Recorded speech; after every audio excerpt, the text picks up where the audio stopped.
The Honourable Pierre Yang.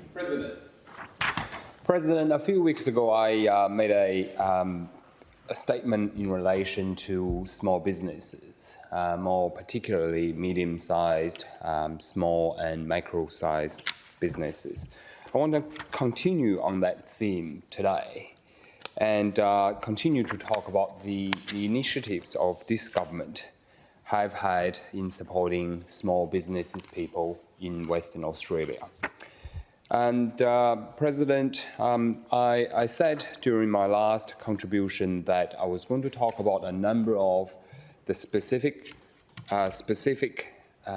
initiatives, and I wasn't able to complete during the last statement. So I want to just run a few more policies that this government has had in 2021.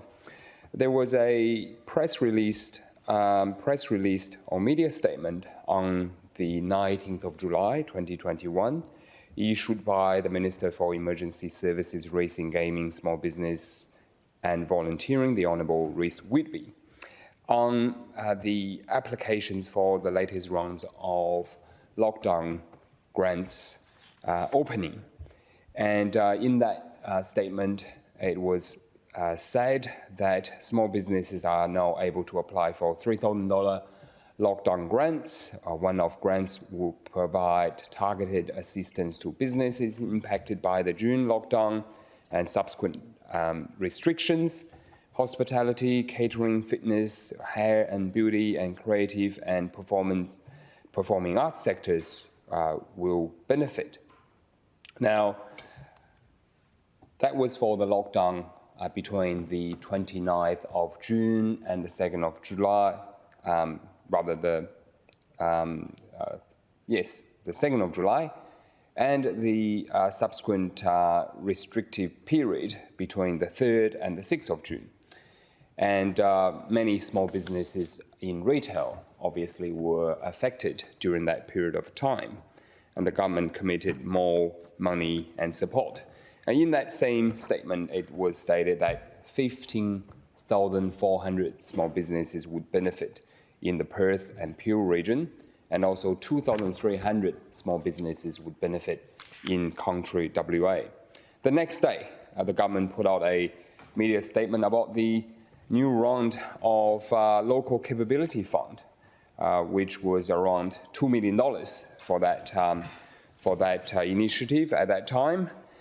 And that was, as stated in the press release, that the grant can be used to cover expenses such as meeting essential pre-qualification requirements for supply chain entry or buying and upgrading essential equipment.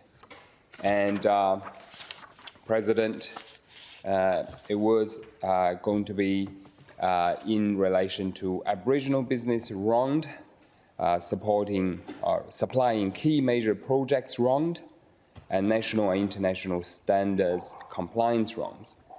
And the ministers for health, medical research, state development, jobs, trade, science, the Honourable Roger Cook, and also our minister in this House, Minister for Mental Health, Aboriginal Affairs, Industrial Relations, the Honourable Stephen Dawson, stated that to date there has been a total of $17.33 million provided to 551 applicants, helping to secure more than 569 million in new contracts and created 1,032 jobs and 170 apprenticeships. The Honourable Brad Pettit earlier tonight talked about jobs. I like to talk about jobs, and I especially like to talk about small business jobs, which are very important to this state, not only in creating more economic activities, but also providing a decent life for Western Australians. There are two also press releases that I want to just quickly touch on. One is released two of them are released in the last month. One on the 26th of October, which was on the cyclone-impacted small businesses rebuild and there was a release on small businesses can now access grants up to $25,000 to help with cleanup and also reinstatement costs to resume operation. Another one on the 2nd of November, and that was the Small Business and Local Government Initiatives celebrating milestone, a significant milestone that 51 local governments have now signed up to the Small Business Friendly Local Governments Initiative. Now, President, I want to use the remaining time today to talk about the government's achievement. Not only that, this government has been putting up policies supporting small businesses, supporting medium, small, and micro-sized businesses, but also we have been putting up measures protecting these very important businesses. The Small Business Development Commission put out a news 4 days ago, and that was on the protections for SABIs and the legislation that we passed a few weeks ago. And in that article, the Small Business Commissioner, David Eaton, stated that it was new laws will be put in place in WA to help vulnerable SABIs and tradies in the construction industries from the illegal action of others. As our largest small business industry sector, make changes that offer better security to these businesses will protect livelihoods. And further, in that same article, it is stated that small businesses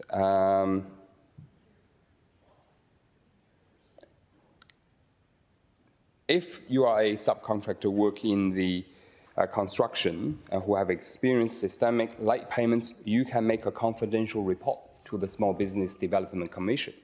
These are real measures that this government put out to support this sector. And as a matter of fact, President, this government is a government for small business. And I say that because prior to the 2017 election, the McGowan Labour team put out the WA Plan for Jobs. It was a 138-page document, and it outlined the policies that the McGowan Labour government would do and would put in place after we were elected. And there was a chapter on small business, and it was titled Supporting Small Business with a number of policies, and I want to just quote a few. One of them is on government contracts.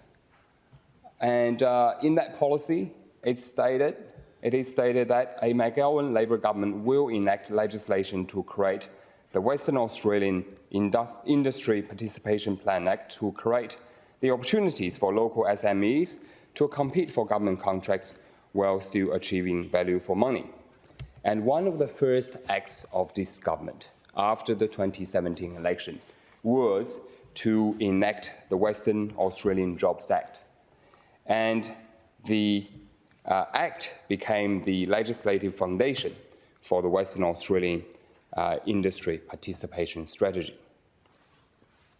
Further to that, the government also put in place the Aboriginal procurement policy. And in that WA Plan for Jobs document, it was stated that a McGowan Labour government is committed to supporting Aboriginal-owned businesses to develop and expand job opportunities in Aboriginal communities.